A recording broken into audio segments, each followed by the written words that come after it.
How to get a girl's number and how not to get a girl's number. I'm going to show a little clip of a girl complaining about how a guy tried to get her number on the train. I'm going to analyze it and then give my take on it, tell you guys what I think he should have done instead. And I think this is a good lesson for everybody out there. I'm also going to give a little bit more of a better strategy on how to go about this. But before we kick it off, I'm Dave, and this channel is dedicated to giving you no bullshit, novel dating advice for the modern man. My book is now complete. It is officially complete, and it is in the description, and it is in the links. It's in the about section, everything. It is now live. Unfortunately, it's not available in some countries right now. So I'm about to make it a Kindle and ebook as well. But until that happens, it's up and it's ready to go. So let's have a look at this clip. So obviously she's hot. So what happened? So I was just sitting on the train, and then some guy came up to me, and he was just talking to me. I was just being nice, whatever. And then he goes to get off, and he was like, "So, what do you think about us two having a drink sometime or something?" And I was like, "Oh, sorry, I have a boyfriend, but you know." And then before I could finish, he's like, "Oh, that'd be right, you fucking putrid slut, you fucking dirty slut," all this stuff. And I was like, what? That's someone that needs to read the book No More Mr. Nice Guy. So it was more like a friendly conversation. No, and then, just a friendly conversation that he's yeah, give me your number. Yeah. So what he needed to do was have more of a smoother little, transition into the number. It wasn't even that. Just sorry, if I have a boyfriend, I'm not a fucking slut. He's like, "You probably cheat on your boyfriend, you fucking slut." I'm like, where is this coming on? I just made up the boyfriend to get rid of you, bro. This guy needs a boot camp. Now, firstly, she is quite smoking hot, isn't she? And she was catching the train. She was going to meet her friends in the CBD. And when I and my friend met her, she was going to go out and get some cocktails, and she was bubbly and happy and ready to mingle with people. Now, the first thing I'd like to address is, okay, well, she was abused. And I am a proponent of what I would deem to be the sustainability of game, if that makes any sense to you guys out there. I like indirect. I think what we need to do is not be ruining it for everybody else. And so luckily this didn't make her more reserved. She's an outgoing type of a girl. But the issue here is that when you abuse people in the street, when you jump in front of them, yad stop them, when you put a lot of pressure on women in the street, and you do this, you ruin it for everybody, because your game sucks, firstly. And secondly, when you do that to a girl, she's less likely to want to engage in a conversation with the next guy that comes along.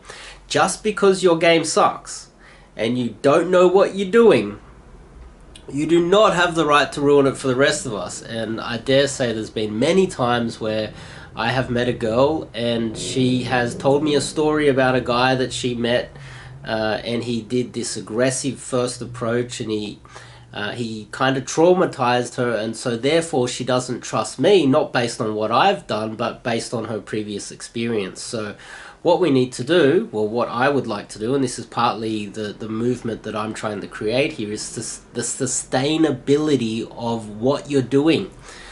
So let's move on a little bit more. So the guy gets on the train, he sees a gorgeous girl, and she's bubbly, so he says hello. They have a nice...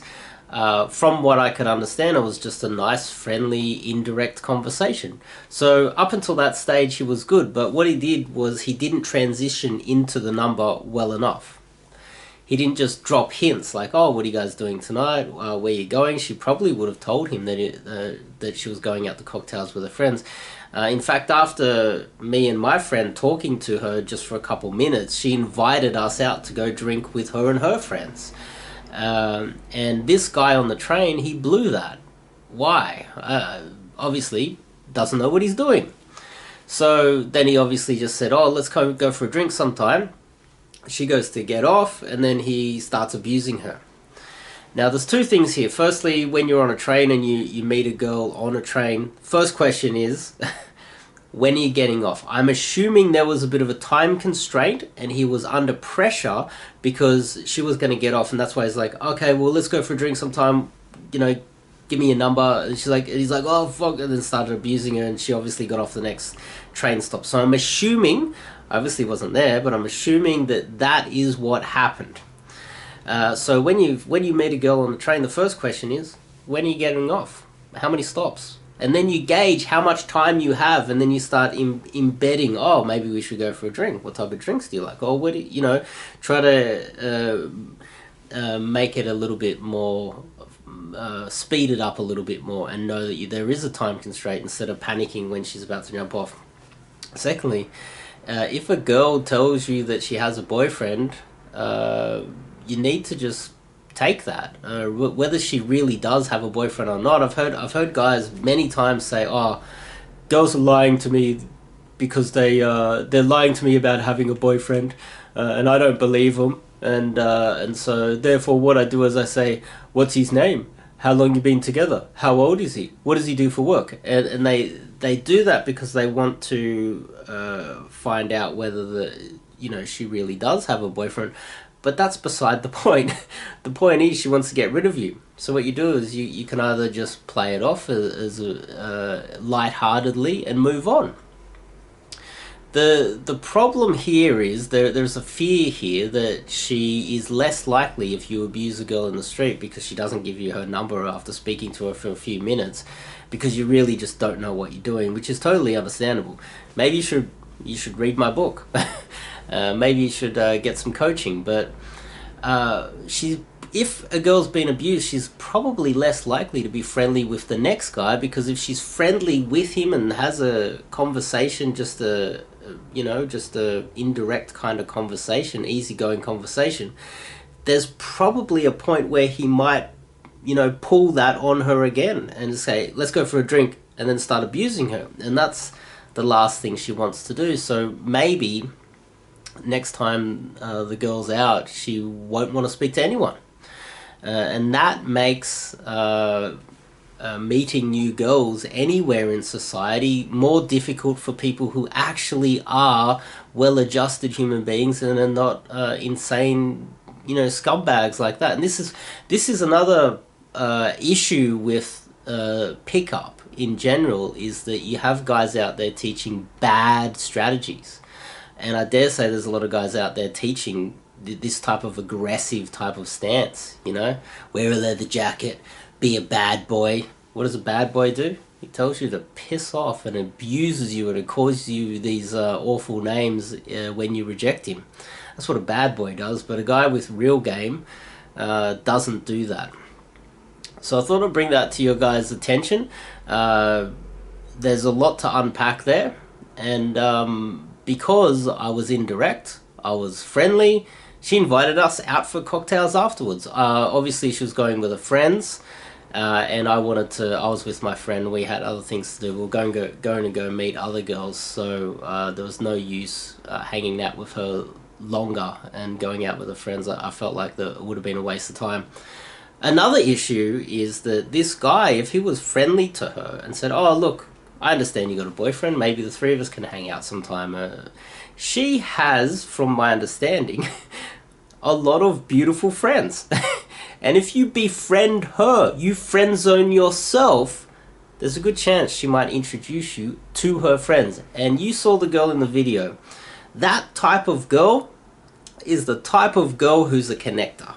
She's a connector. She's not a dead end. She's the type of girl that go, oh, I've got some friends. I know this other girl. Maybe I can try hook you guys up. This is the type of friendly, open type of girl that you want in your life. And you don't have to be dating her or sleeping with her or anything. You can have her as a friend. So I feel like the guy abusing her on the street, on the train, sorry, made a huge mistake, and he's ruining it for the rest of us. And that's what I don't want you guys to be doing, because that is an awful way to go about it. So yeah, if you like this video, click the subscribe button, obviously. But the book's up, and the book's up. You guys can buy it if you're in certain countries. I have now published it on Lulu. I'm waiting till maybe the end of the week, and I'll have Lulu, which is another print-on-demand platform. So if you're not in one of those countries that can receive the book, Lulu should be up within the next week or two. So there's no rush, and it doesn't really matter. I'm working on my digital product. That should be finished by the end of this month as well. And as soon as that's up, it's game on. And I'll see you guys in the next video.